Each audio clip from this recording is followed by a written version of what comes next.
Today we are going to talk about the USS Argonaut, a powerful submarine that served during World War II and continued into the Cold War with a fascinating and sometimes troubled career.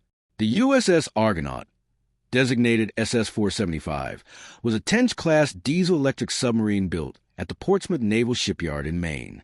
She was laid down in June 1944, launched in October, and officially commissioned in January 1945, just months before the end of the war.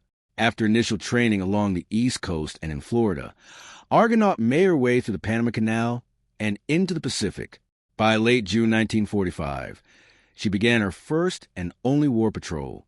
During that patrol, she operated in areas like the Formosa Strait and the East China Sea, searching for enemy ships. However, by this stage of the war, Japanese naval activity was limited.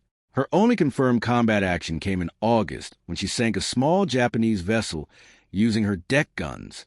Soon after, Japan surrendered, bringing World War II to an end. After the war, Argonaut returned to the United States and joined the Atlantic Fleet. Early in her post-war service, she experienced a serious accident when she collided with a cruiser in heavy fog, suffering major damage to her bow. After extensive repairs, she continued serving and became part of the evolving submarine force during the Cold War. In the 1950s, Argonaut underwent major upgrades as part of the fleet snorkel program. These changes allowed her to stay submerged longer and operate more efficiently underwater. She was even converted into a guided missile submarine, supporting the Regulus missile program for a period of time.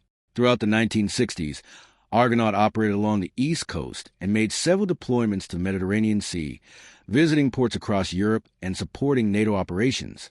She also played a role during the Cuban Missile Crisis, contributing to the naval quarantine of Cuba. In 1968, after more than 2 decades of service, Argonaut was decommissioned by the United States Navy and sold to Canada.